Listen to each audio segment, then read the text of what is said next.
Assalamu alaikum wa rahmatullahi wa barakatuhu. And may the peace, mercy, and blessings of Allah be upon you. Wa alaikum assalam. You know, usually when we talk about a medical diagnosis, there's this expectation of, like, precision. It feels almost like engineering or something. Oh, absolutely. Yeah, it's straightforward. Right, like you break your arm, the x-ray shows that jagged white line on the glowing screen, and the doctor just points a pen at it and says, there it is, that's the problem. Yeah, it's comforting because it's tangible. A broken bone is visible, it's measurable, and, it has a very predictable timeline for healing. Exactly, but then you step into the world of trauma, mental health, and spirituality, and suddenly that x-ray machine is just totally broken. We're looking at a diagnostic landscape that is incredibly murky. Highly murky, yeah. Especially when that invisible pain starts bleeding into your faith. Because trauma doesn't just hijack your nervous system, it actually hijacks the way you view the creator.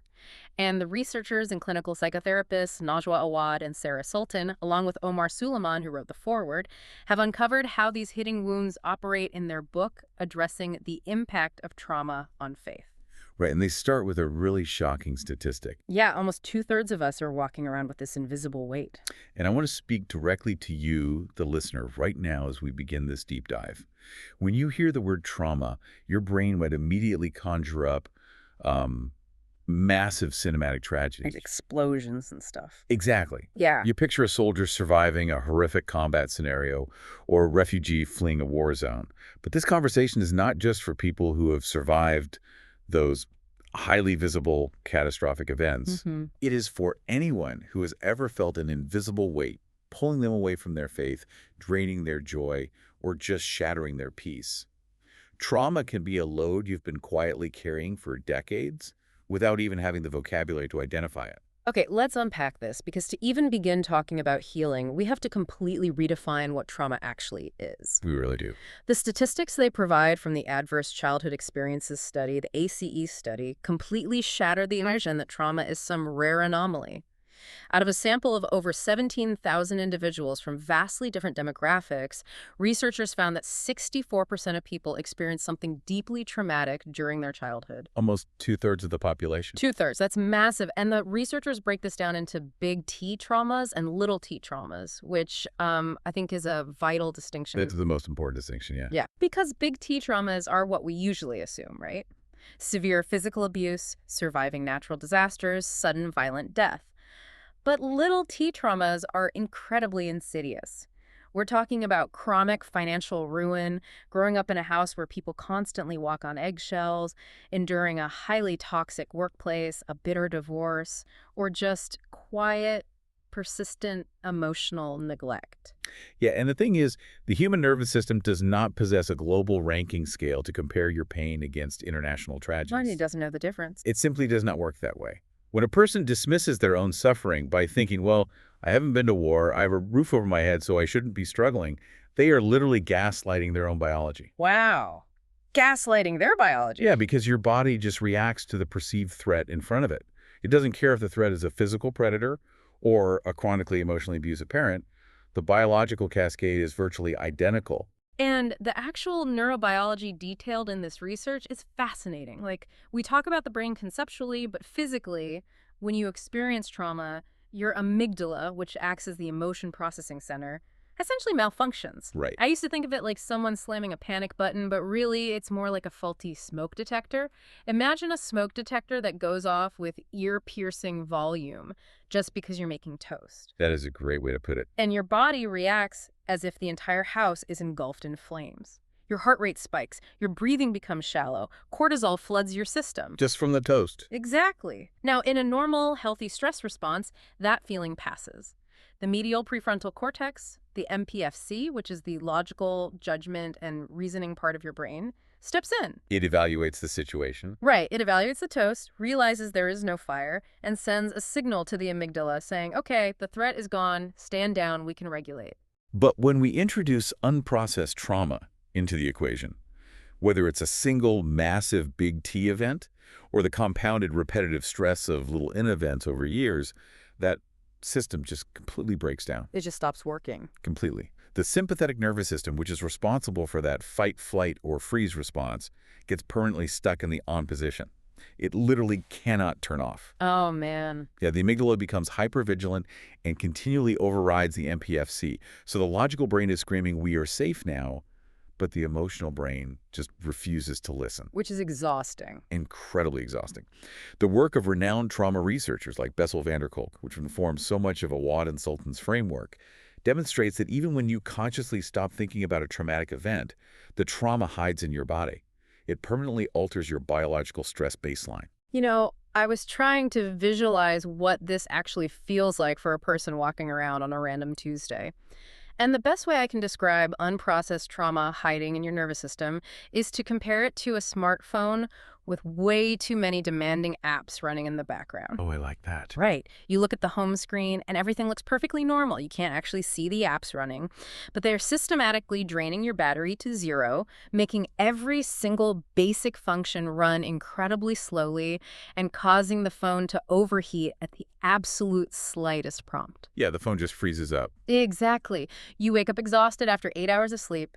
You lose your temper completely over a minor inconvenience like dropping your keys, and you have no idea why. You think you're just broken. But it's the background apps. It's the allostatic load on your nervous system. And what makes that hidden battery drain so insidious is how secular psychology often attempts to treat it versus how Islamic psychology views the whole human. There's a big difference there, right? Huge difference. Secular psychology is vital. It expertly maps out the mind and the body. It gives us the vocabulary, the amygdala, and the prefrontal cortex that we just used.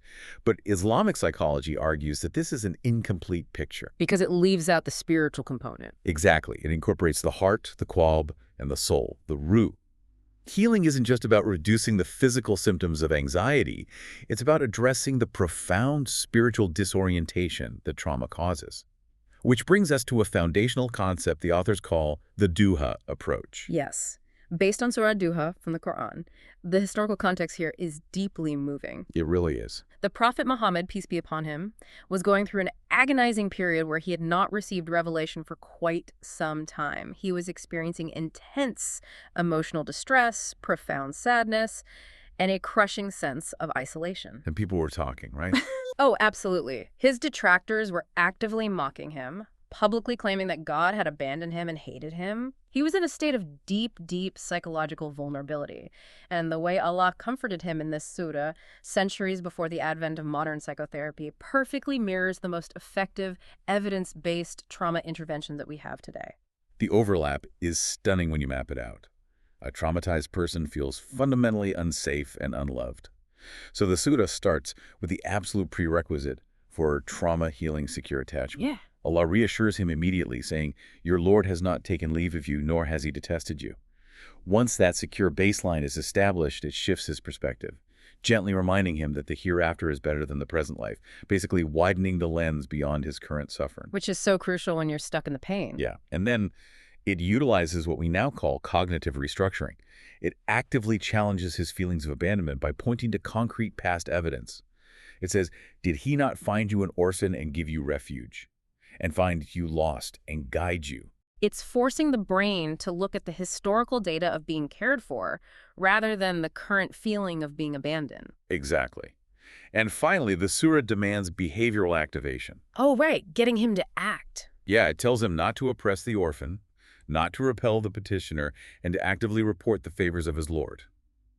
When you are depressed, your instinct is to isolate and turn inward.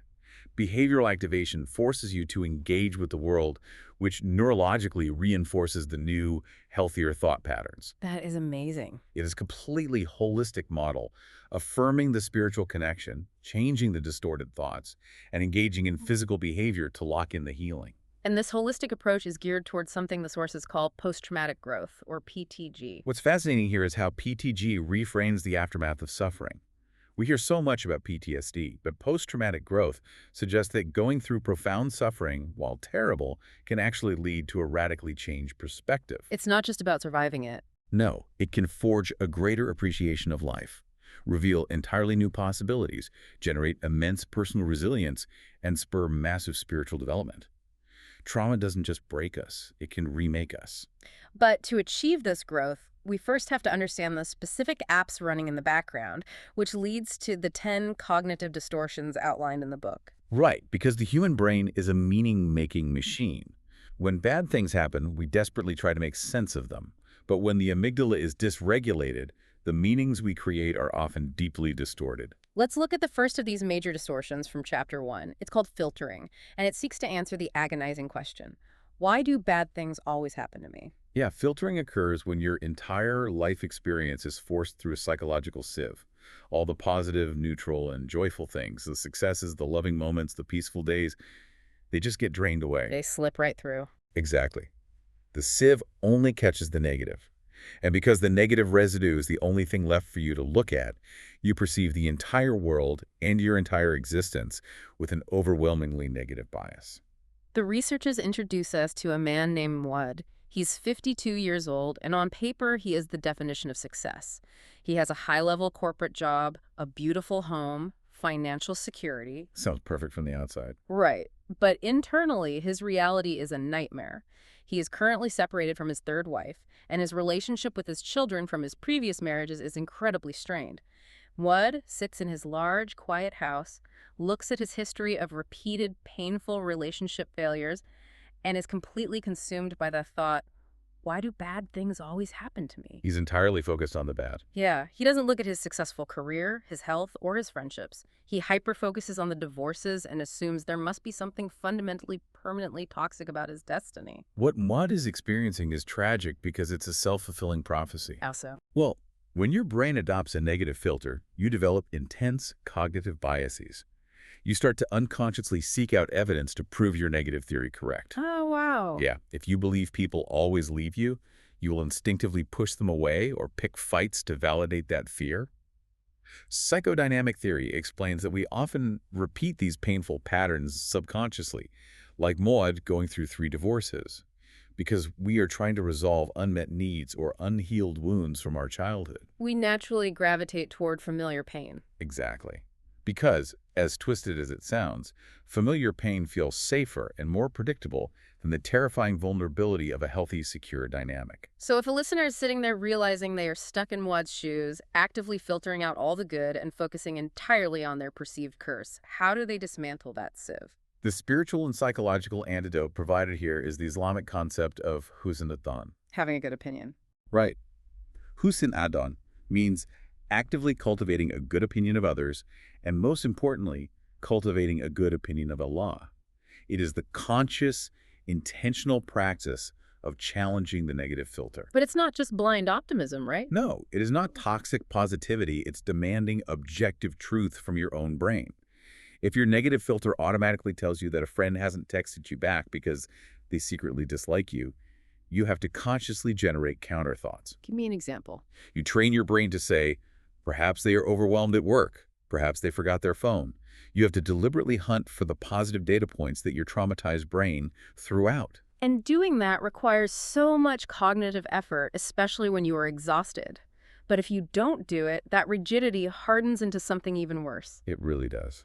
Which brings us to Chapter 2. I should have gotten over it by now. That rigidity leads to the next profound distortion, the tyranny of the shoulds, using should statements. The word should is one of the most damaging words in the human vocabulary when applied inward. Really? Just the word should. Yeah, using should, ought, or must creates a rigid, absolute expectation for ourselves and for the universe. It completely eliminates the grace and flexibility required to exist as a fragile human being. The sources highlight this through the heartbreaking reality of a woman named Khadijah. Khadijah's absolute best friend of 20 years, Amina, dies suddenly and violently in a car accident. Khadijah is utterly paralyzed by the shock and the grief. Completely understandable. But the natural agony of losing her friend is being compounded by a vicious internal monologue. She sits at home a month after the funeral and berates herself. She says, "It's been a month. I should be over it by now. I must be doing something wrong spiritually to still be crying every day. If I trusted God, my faith should be stronger than this sadness." Khadijah is experiencing one of the most profound losses a human can endure, and instead of offering herself compassion, she is weaponizing her own grief against her identity. It's so sad to hear. It is. Dr. George Engel, a prominent physician and psychiatrist, offered a brilliant comparison for this. He stated that mourning a psychological loss is identical to healing a massive physical wound. Like a broken bone or a deep cut. Exactly. If you survive a horrific car crash and have a gaping physical wound on your leg, you would never look at it after 3 weeks and scream, "You should be fully healed by now. Why are you still bleeding?" No, of course not. You know it needs time. Right. You understand that tissue takes time, care, and slow adaptation to mend. Psychological wounds operate on the exact same biological reality. When we use should statements to deny ourselves the right to grieve, our central nervous system remains highly dysregulated. The wound basically stays open. But wait, I have to push back here, or at least voice the frustration that so many listeners have undoubtedly experienced. Sure, go ahead. We see this all the time, particularly within religious and cultural communities.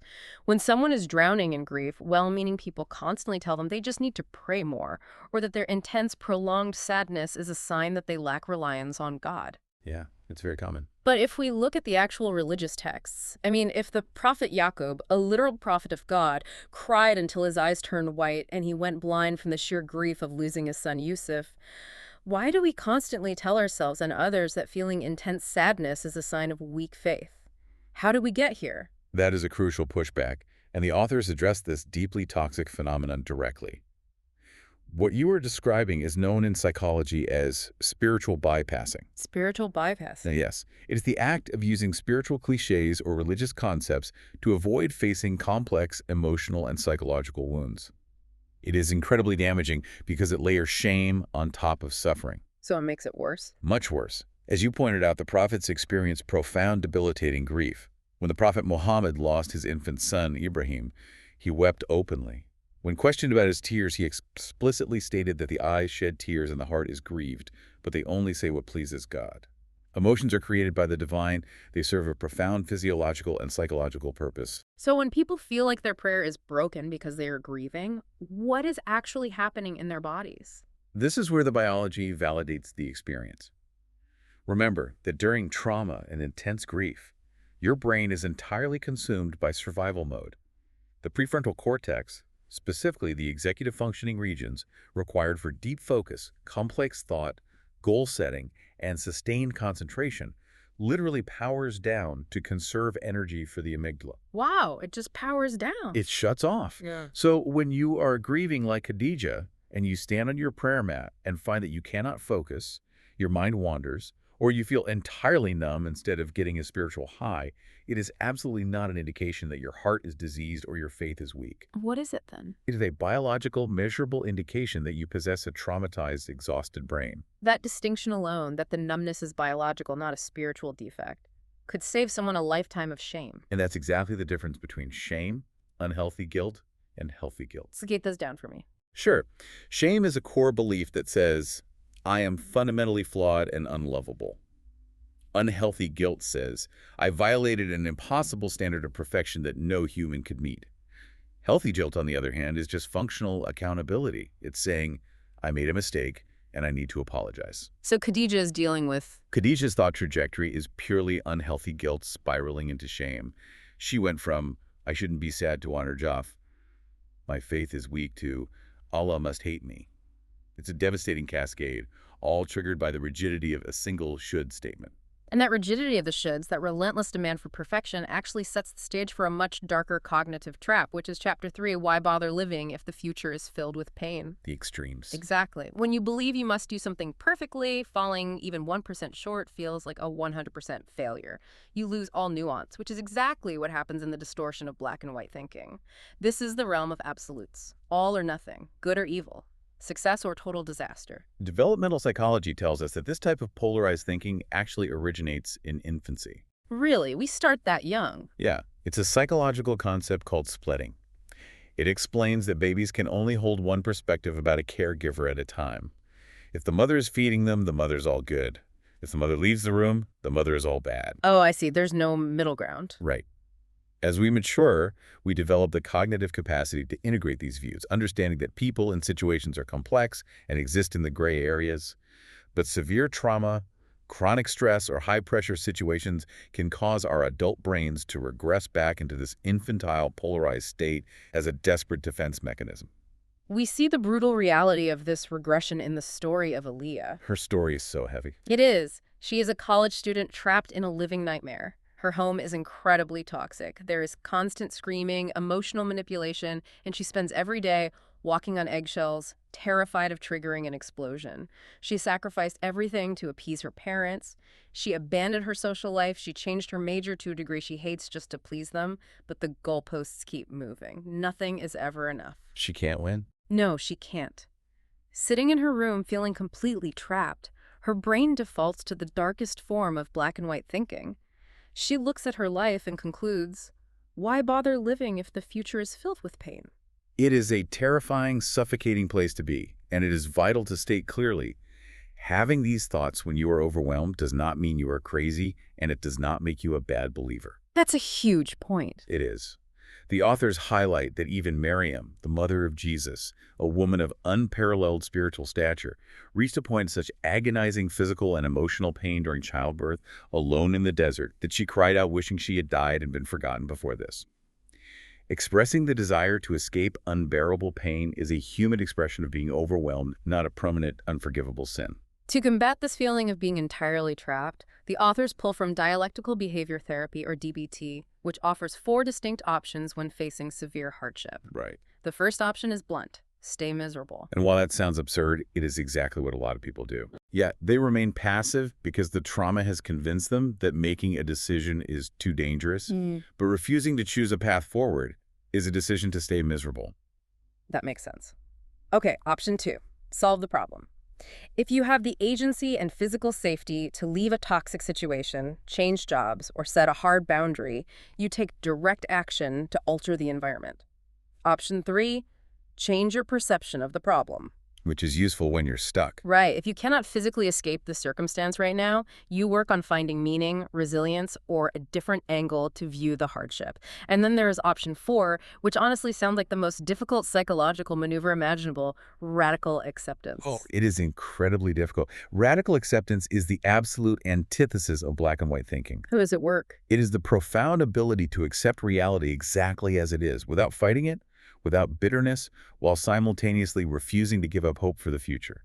It's the capacity to hold 2 conflicting truths at the exact same time. So for Elia, radical acceptance means being able to say, my home life is currently abusive and profoundly unfair. And I still possess a future that is worth fighting for. I have to push back on that because to a listener in the thick of trauma, radical acceptance can sound dangerously close to just giving up. It sounds like telling a victim to just accept their abuse. How is it different from submission to the trauma? That is the most common and valid misconception. Radical acceptance is not approval. Okay. It is not saying the abuse is okay. It is saying, I refuse to waste my cognitive energy denying that this is happening. When you fight reality by constantly asking, why is this happening to me? This shouldn't be happening. You are burning the battery power you need to survive. Acceptance is acknowledging the baseline reality so you can finally begin to navigate out of it. That makes sense. It's about saving your energy. Exactly. Failing to accept the nuance of reality and demanding that the world fit into a perfect box often leads to projecting one single failure onto everything else. Which brings us to Chapter 4, to How Can I Trust Again? And the distortion of overgeneralization. This is when you take a single negative event, a single failure, or a single betrayal, and you assume it represents a never-ending, inescapable pattern of defeat.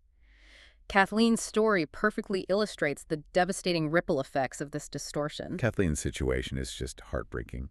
Kathleen makes a shattering discovery. Her husband has been carrying on an affair. The person she trusted most in the world, the person she built her life around, betrayed her in the most intimate, humiliating way possible. Her whole foundation collapses. Right, and in the aftermath, her traumatized brain attempts to protect her by overgeneralizing. Her internal monologue becomes, if the person I loved most could look me in the eye and lie to me for years, how can I ever trust my friends? How can I trust my family? And eventually, the ultimate projection, if my husband broke his promises, how can I trust that Allah will keep his? The jump from human betrayal to divine betrayal. Here's where it gets really interesting, the mechanism of this. I like to think of overgeneralization like going out to eat on a random Tuesday, getting severe, hospitalization-level food poisoning from one specific dish at one specific restaurant. Oh, that sounds awful. Yeah, and then deciding, based on that single agonizing night, that you will never, ever eat food again, ever. It's a protective mechanism that has gone completely haywire. The food poisoning analogy perfectly captures the dysfunction. You think you are building an impenetrable shield to protect yourself from ever feeling that pain again, but what you are actually building is an isolation cage that prevents you from ever experiencing nourishment or connection. An isolation cage. Yeah. Psychology calls these false refuges. We avoid intimacy to avoid betrayal. But Awad and Sultan point to attachment theory here, which explains the biological link between human betrayal and spiritual doubt. How are they linked biologically? The neural pathways in the amygdala and the prefrontal cortex that process trust and attachment to human beings are the exact same pathways required to process trust in God. Wait, really? The exact same pathways? The very same. When a primary human attachment figure deeply betrays you, the amygdala flags all attachment as inherently dangerous, including your attachment to the divine. So how on earth does someone dismantle that? How do you maintain trust in God when humanity has completely failed you and your brain is screaming at you to run away from everyone? The authors return to the narrative of Prophet Yusuf Joseph to provide a blueprint. His story is so relevant here. Think about the catastrophic betrayals in his life. He wasn't just wronged by strangers, he was betrayed by his own brothers, physically thrown into a dark well, sold into human trafficking, falsely accused of assault by his master's wife, and left to rot in a dungeon for years. He had every reason to be bitter. Every conceivable reason to overgeneralize and conclude that the world is purely evil and God is absent. But at the culmination of his life, having navigated all of that trauma, he refers to Allah using two very specific attributes. What are they? Al-Latif, the subtle and gracious, who works in intricate, unseen ways that we cannot always perceive in the moment, and Al-Wali, the ultimate protector. The protector. Yusuf recognized a fundamental truth. Human guarantees are fragile. They are made by flawed, selfish creatures, and they will often break. But Allah's guarantees never fail. Healing from profound betrayal requires the painstaking, deliberate work of differentiating between the broken humans who hurt you and the flawless creator who sustains you. That transition, moving from the pain of human betrayal to the security of divine trust, is incredibly powerful. But that transition becomes nearly impossible when our own internal emotions start dictating our objective reality. That takes us into Chapter 5, very wide is Allah hate me, and the distortion of emotional reasoning. Emotional reasoning is a very sticky trap. Emotional reasoning is the cognitive trap of assuming that because you feel a certain way, it must be an unquestionable objective fact. I feel worthless right now, therefore I am objectively a worthless person. I feel like a total failure because I didn't get this job, therefore my entire existence is a failure. And what's terrifying is how quickly this extends to theology. Right. I feel unloved, therefore Allah must hate me.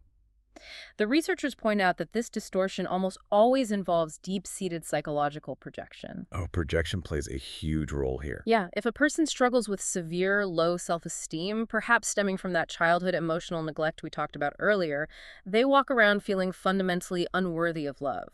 Consequently, they project that unworthiness onto God. They assume he's just like their abusers or neglectful parents. Exactly. They assume he is constantly angry with them, waiting to punish them, or that every single hardship they face is divine retribution for their flaws. And this is precisely where we have to anchor ourselves in solid theology rather than the fleeting, chaotic waves of our emotions. The authors cite a profoundly comforting hadith Qudsi, a direct saying of God, where Allah says, "I am as my slave thinks I am." That is so powerful. It is a profound psychological truth wrapped in divine wisdom.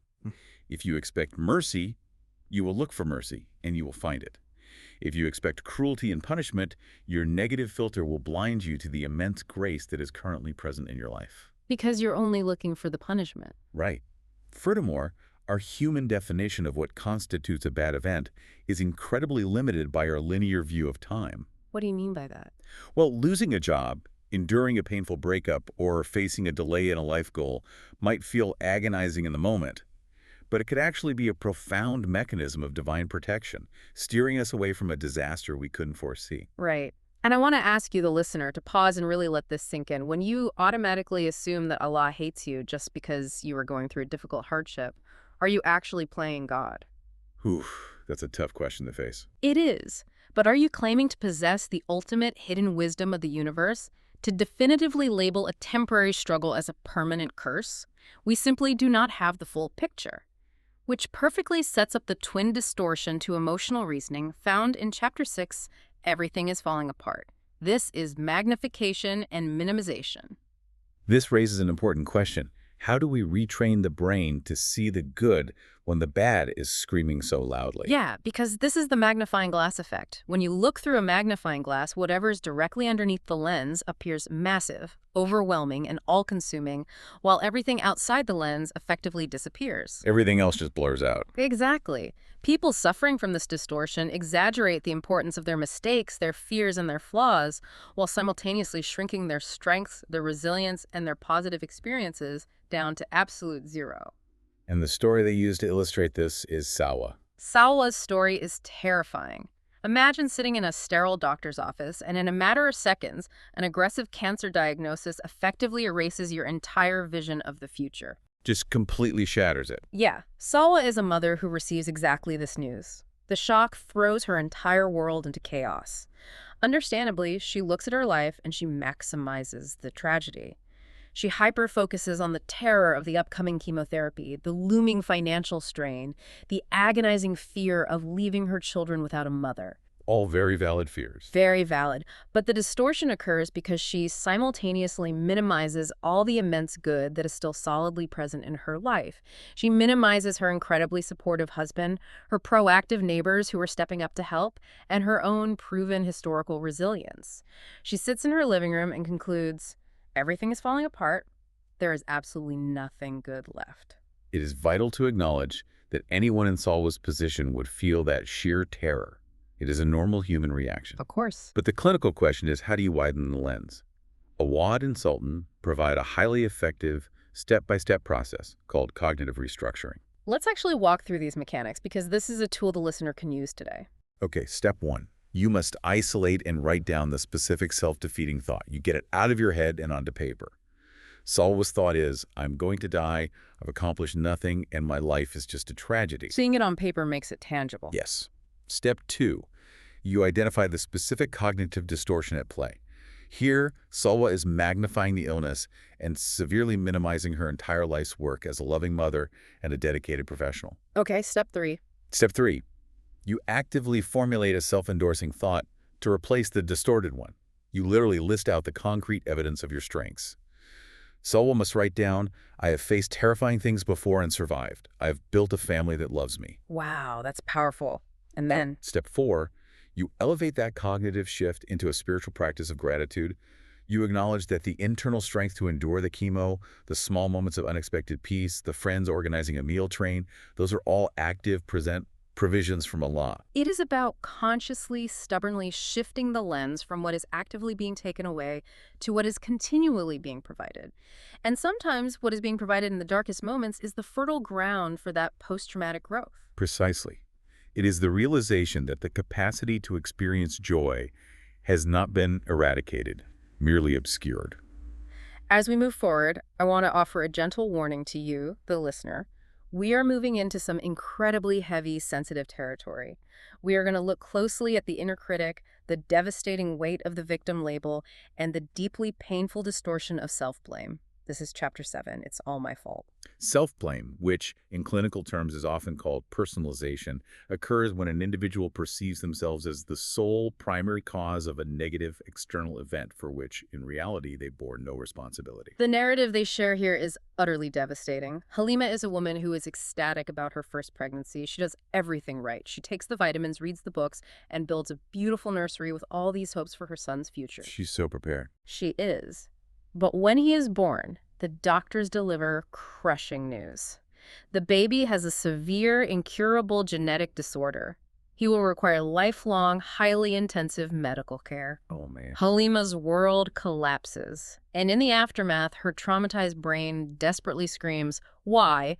Because she cannot find a logical, satisfying reason for this random genetic tragedy, she turns the blame entirely inward. It's the personalization kicking in. Right. She obsesses over every single day of her pregnancy. Did she eat the wrong food? Did she sleep on the wrong side? Did she not pray hard enough? She wakes up every single morning carrying this crushing, suffocating weight, entirely convinced this is 100% my fault. I ruined my baby's life. It is a profound tragedy, yet it is one of the most common psychological responses we see, particularly in trauma trauma that involves the suffering of children. Where does this come from? The authors trace the roots of this distortion back to early childhood development, specifically a phase known as childhood egocentrism. Egocentrism, like being selfish. Not selfish, just self-centered in a literal way. When we are toddlers and young children, our brains literally believe that we are the absolute center of the universe. If our parents have a screaming match in the kitchen, our child brain concludes, I must have been bad today, that's why they are yelling. Oh, so the child thinks everything revolves around their actions? Exactly. If a parent is emotionally abusive, the child internalizes the belief that they are inherently unlovable and deserving of the abuse. If this egocentric trauma is never addressed or corrected with therapy, we carry that vicious inner critic straight into adulthood. We blur the lines of accountability. Right. We completely blur the lines between taking healthy accountability for actual mistakes and carrying toxic, crushing self-blame for tragedies we had absolutely no control over. When I try to explain this distortion to people, I use the analogy of being a passenger in a terrible, catastrophic car crash. Okay, let's hear it. Imagine you are sitting in the passenger seat, someone else is driving, and a drunk driver hits you. You survive, but in the hospital, you are profusely apologizing to everyone, sobbing, telling them it's your fault because you didn't reach over and grab the steering wheel. Wow. You were in the passenger seat. You did not cause the crash. But the human brain is so terrified of chaos that it would rather feel crushing guilt because guilt implies you had some measure of control than admit the terrifying reality that we are completely vulnerable to random tragedy. And what makes that passenger guilt so insidious is that it's a twisted defense mechanism. The illusion of control, even if it brings agonizing guilt, feels safer to a traumatized brain than acknowledging pure helplessness. Right, but when that vulnerability involves active, intentional abuse by another human being, the self-blame metastasizes into the next distortion labeling. This is chapter 8 too. How can I ever get past this? Labeling is where the trauma becomes your identity. This is where we confront the deeply painful story of Muna. When Muna was just 12 years old, her uncle moved into her family's home. Shortly after, he began touching her inappropriately. She lived in silent terror for months. That poor girl. When she finally gathered the immense, unimaginable courage to approach her mother and tell her what was happening, the betrayal she experienced was staggering. Her mother silenced her. Oh, no. She told Muna she was making things up, aggressively questioned what Muna was wearing to provoke him, and strictly forbade her from ever telling her father. The person designed to be her ultimate protector became an accomplice to her abuse. The double betrayal. Exactly. Muna, internalizing this horrific dual failure of protection, places a label on herself. She decides that she is permanently birdie, fundamentally worthless, and a bad Muslim. Labeling is the cognitive process of taking one specific incident, in Muna's case, an incident where she was entirely the innocent victim of a heinous crime, and aggressively applying it to define her entire permanent identity. It just swallows her whole It does. And this kind of betrayal leads directly to a profound psychological phenomenon that Martin Seligman termed learned helplessness. I really want you to explain the mechanics of Seligman's work here, because it explains so much about why victims stay silent. Seligman conducted studies on animal behavior, specifically dogs, where they were exposed to random, unavoidable electrical shocks. Sounds brutal. It is. Initially, the animals would run around frantically trying to escape the pain, but over time, as they realized no action they took could stop the shocks, their brain chemistry fundamentally altered. I gave up. Their motivation and reward pathways suppressed dopamine.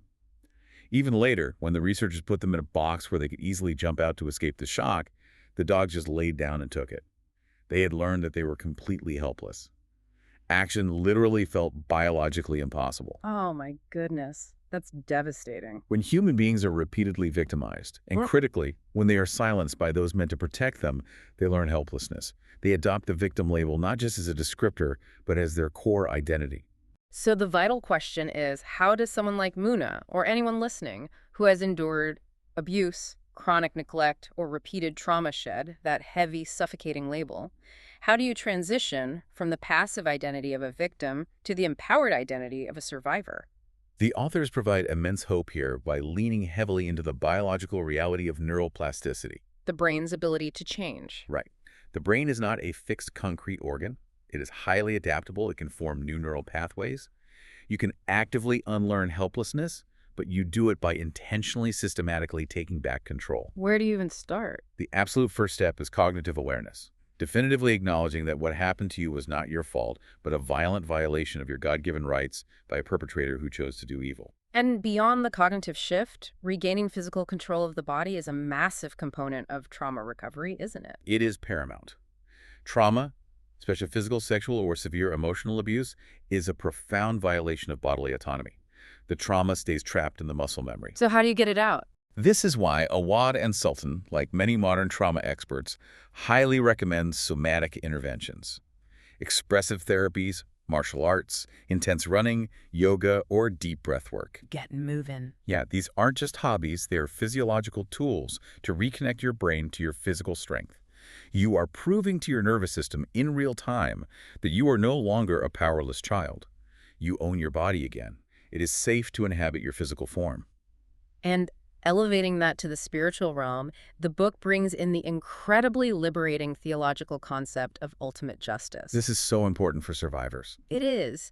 When you are walking through life carrying the agonizing burden of an abuser's choices, it is profoundly freeing to remember that on the day of judgment, Allah will strip away all secrets. He will hold the abuser completely, terrifyingly accountable for every single ounce of pain they inflicted. Absolute justice. Yes. You do not carry their sins. You are not responsible for their brokenness. Your only spiritual and psychological responsibility is your own healing.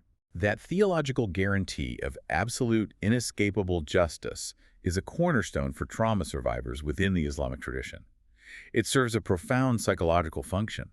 It allows the victim to release the heavy, toxic burden of seeking vengeance and frees up all that internal energy to focus entirely on their own recovery and peace. But believing that you are uniquely broken, or carrying that victim label, often makes you look at the rest of the world with intense envy. Which bridges us to our final set of cognitive distortions in Chapter 9 to N. Why is everyone's life better than mine? The comparison trap and future fears. Distortion 9 is known as disqualifying the positive. This distortion is characterized by an active, aggressive rejection of positive experiences. Like pushing them away. Yes, even when something good happens, the traumatized brain insists it doesn't count or was just a fluke. This persistent belief that you are deprived while everyone else is provided for is the absolute root of chronic jealousy and the comparison trap. And humanity has been battling this exact distortion since the literal dawn of time. It's the very beginning. The authors reference the story of Qabil and Habil, Cain and Abel. Qabil's intense, blinding jealousy over the fact that his brother's sacrifice was accepted while his was not caused him to completely disqualify all the blessings he still possessed. And it drove him to commit the very first murder in human history. Exactly. But while Qabil had to look at his brother in the field to feel jealous, today we have weaponized comparison on a global scale with social media. Oh, the environment social media creates is entirely, uniquely toxic for a dysregulated nervous system. It's the worst. We are constantly, obsessively comparing our unfiltered, chaotic, behind-the-scenes reality, our deep struggles, our messy living rooms, our relationship fights, our financial insecurities, with everyone else's highly curated, perfectly lit, heavily filtered public personas. It's totally fake. Nobody is posting a selfie while having a panic attack. Nobody is posting about their marriage falling apart or their profound loneliness. They only post the exotic vacations, the promotions, and the smiling family portraits. So, what does this all mean? I want to ask a question about the mechanics of this. If we intellectually know that social media is largely a fabricated highlight reel, like we all know people use filters, we all know people fake happiness, why does our brain still process other people's digital joy as our own personal agonizing failure? Because the emotional center of the brain, the amygdala, does not care about logic when it feels threatened by a lack of resources. It just bypasses the logic completely. Yeah. When you are suffering or feeling inadequate, seeing someone else's apparent perfection triggers a primal sense of deprivation. Your brain perceives their success as a threat to your survival. A threat to your survival, just from a picture. It screams, "Why are they safe and happy while I am in danger?" To actively counter this biological response, Awad and Sultan suggest highly specific gratitude exercises. Like keeping a journal. Yes, but not just writing down generic things like "I'm thankful for my house." That doesn't engage the brain enough. It's about forcing your brain to engage in complex cognitive tasks. How do you do that? They suggest identifying 3 specific, unexpected good things that could potentially emerge from your current hardship. Oh, that's challenging. Very. But this physically rewires the brain's neural pathways to seek out hidden opportunities and growth, rather than constantly scanning the horizon for deficits and threats. Which perfectly brings us to the final distortion, number 10, found in chapter 10 about what did I do to deserve this? Jumping to conclusions. Yeah, yes. Because when you feel insecure about your present reality, you become utterly terrified of the future. The story they use here is Ahmed. Right, the student. Yeah. Ahmed is a dedicated pharmacy student who begins to struggle and fails a couple of important exams. Instead of just seeing a failed test, his life completely spirals out of control. He catastrophizes everything. Exactly. He starts engaging in a behavior called mind reading.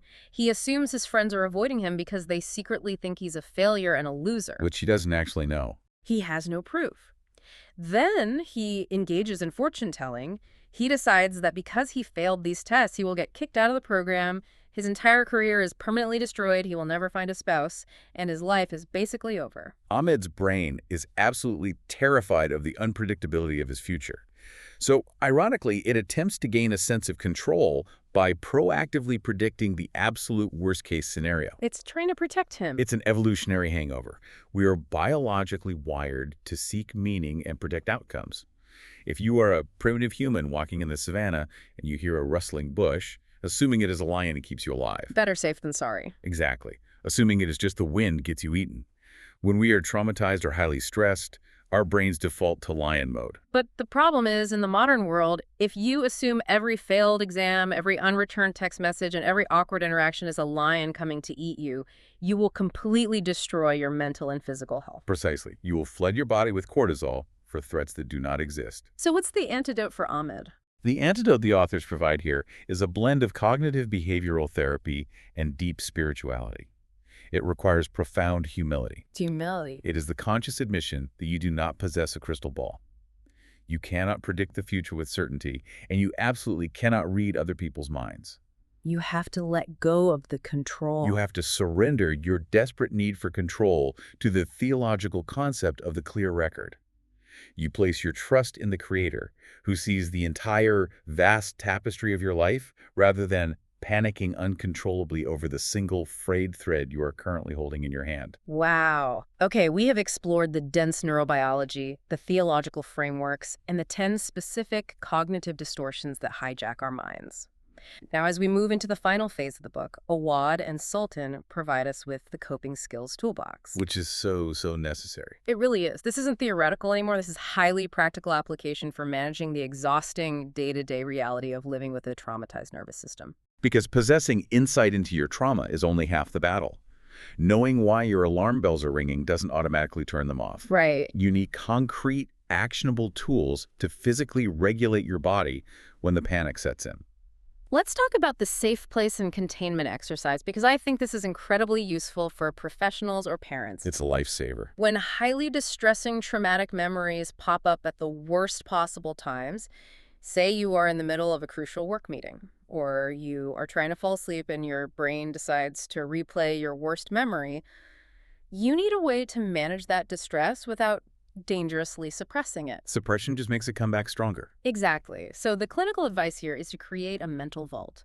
You close your eyes for a moment and vividly visualize a highly secure container.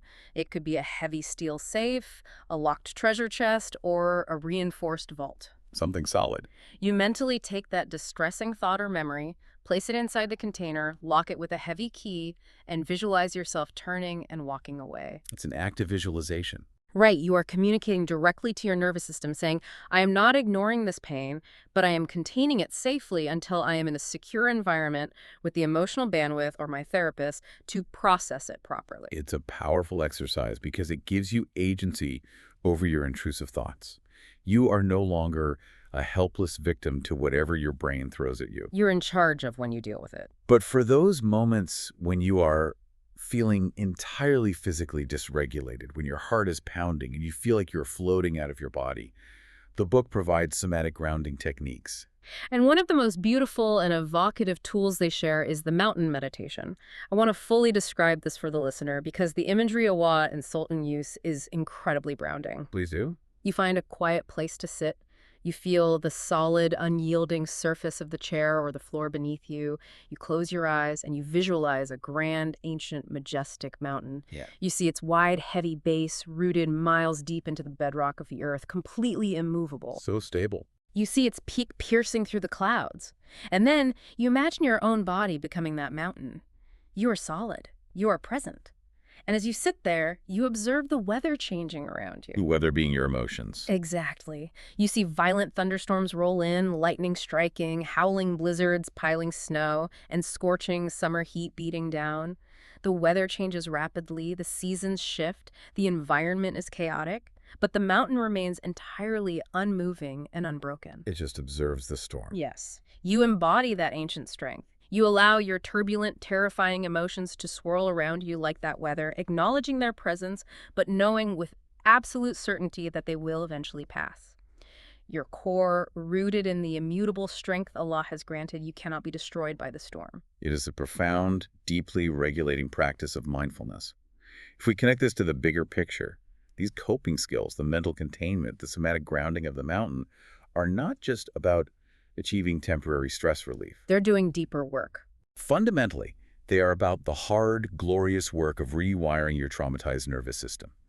You are painstakingly teaching your body how to feel safe again in the present moment so that you can ultimately feel safe in the presence of the Creator. And that profound safety leads us to the final and perhaps most vital tool in the entire framework, the immense power of dua, of sincere, heartfelt supplication. The psychological and spiritual benefits of speaking directly, intimately to Allah are immeasurable. It's the ultimate therapy session, in a way. It is. When you sit on your prayer mat and make dua, you are speaking to the ultimate listener. A listener who never interrupts you, who never minimizes your pain, who never judges your tears as weakness, and who intimately knows the deepest, most hidden layers of your agony that you don't even have the human's vocabulary to express. And unlike pouring your heart out to a human being, there is divine guarantee attached to this vulnerability. Absolutely. The Prophet Muhammad, peace be upon him, taught that Allah responds to every single sincere dua in one of three specific ways. Tell them the three ways. He grants exactly what you asked for in this world. He stores it as an immense, unimaginable reward for you in the hereafter. Or he averts a hidden harm from your path that was equivalent to the magnitude of what you asked for. It's a win-win-win. The guarantee of a response is absolute. Your pain is never wasted, and your voice is never ignored. Which brings our entire deep dive full circle. Trauma, at its core, fractures our trust. It really does. It shatters our sense of safety and makes us feel profoundly abandoned, helpless, and isolated. But this comprehensive, beautifully integrated approach Awad and Sultan have laid out, understanding the intricate biology of our nervous system, systematically restructuring our distorted thoughts, and engaging in deeply grounding, spiritually resonant practices, heals those exact fractures. It stitches everything back together. It seamlessly integrates the mind, the body, and the heart back into a cohesive whole. It is a phenomenal, life-altering roadmap for anyone willing to walk it. As we finally wrap up this extensive deep dive, I want to leave you, the listener, with a final provocative thought to mull over in the quiet moments of your day, something for you to explore on your own. I love this part. What if the profound trauma that completely broke your heart was actually the exact, precise instrument used to break it open? Wow. What if the excruciating pain you thought was destroying you was, in reality, clearing the necessary space for a version of yourself and a depth of faith that could never, ever have existed in comfort? That changes everything. The muddy, chaotic waters of diagnosis, trauma, and spiritual doubt do not have to remain murky forever. The tools exist. The theology supports you. There's a dawn waiting after the darkness. Shazakala Karamala reward you with goodness for spending your valuable time listening to us.